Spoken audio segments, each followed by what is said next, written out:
I hear someone else's alarm go first. I've been waiting for it in my half-sleep. A shallow, impatient slumber under the thin sheet, the name of the hotel stamped across it in green ink. Bowman. The light from the hallway makes the room visible. Bare walls, a dark pink colour in this light, but in the day an intoxicating bright peach. An energy-saving light bulb hangs from its wire above my head. A phone rings. Godfrey, in the other bed a few feet away, answers it immediately, as though he's been waiting for it to ring. He speaks in calm, wakeful Kalenjin, and then hangs up. "Chris," he says in the darkness. He knows I'm awake. He wants to go down for breakfast. My alarm goes off, buzzing meekly on the bedside table. I reach over and turn it off. 4 a.m. Time to get up. The hotel is a clatter of pots and pans and people talking. Some of the guests must be turning over in their beds and wondering what is going on, checking their watches. I head out along the corridor. The leaves of a palm tree bristle at one end. At the top of the stairs I meet Beatrice, standing in the shadows, unsure whether to go down. She smiles, her teeth white against her black skin. "Let's go," I say. Without replying, she follows me down. In the dining room, the waiters are ready. They've been pulled out of their beds in the middle of the night and pressed into their waiting suits. They don't look pleased. "Tea? Coffee?" asks the head waiter, holding a tray of pots and cups. We both shake our heads. I sit down at the table. Beatrice follows, sitting down opposite me. Outside, the street is silent. I look at Beatrice.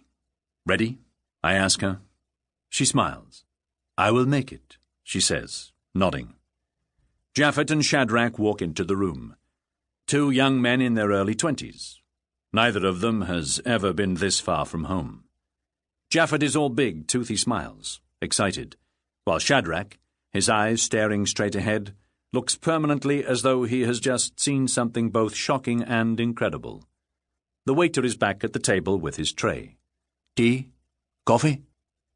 "Chai," says Shadrach, so quietly he has to repeat it twice before the waiter understands. Japhet just nods. The waiter pours out the tea. "You both feeling ready?" I ask. Shadrach looks at me confused, as though I've just asked him if he has ever been in love. "We're ready." "Yes," says Japhet, grinning. The waiter, on a roll now, brings us all a plate of fruit. Shadrach pokes his watermelon nervously with a fork and offers it to Beatrice. Then the waiter brings plates of bread and fried eggs for everyone. "Whatever you do," Godfrey told us the night before, "don't eat eggs for breakfast." I look at the others. "You like eggs before a race?" I ask them, but they're already tucking in. I decide not to make a fuss, but I leave mine untouched. 2 slices of bread and butter is enough. I eat quickly and return to my room. I had planned to go back to sleep after breakfast, but I'm too awake, so I pack up my bags and sit on the bed. My foot feels fine. I rub it to make sure it's all right, pressing my thumb into the sole where the injury was. I pull out a bottle of Menthol Plus, a balm from the pharmacy back in Iten. I rub it on my foot, then pull my socks on and sit back on the bed. Slow, deep breaths. An hour later, it's time to go. The dawn is casting a faint light across the parking lot as we all stand around beside the minibus, waiting for Godfrey. I left him combing his hair in the bedroom. He has a grade 1 crew cut, but still he spends 5 minutes combing it each morning. The others stand quietly, patient. Finally, he turns up. "Sorry, guys," he says, sliding open the minibus doors. The junior members of the team, Japhet, Shadrach, and Beatrice, climb into the back of the bus. Chris, Paul, and Philip, all veteran runners, take the middle row.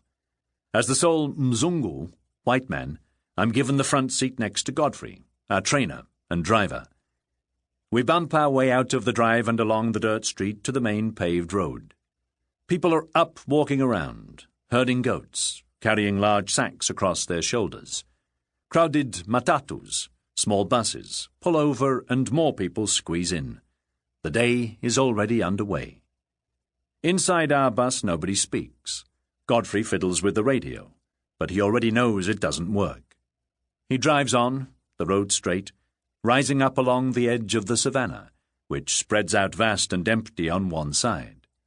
On the other side are makeshift houses, small fields of maize, kiosks painted in bright colours advertising phone companies.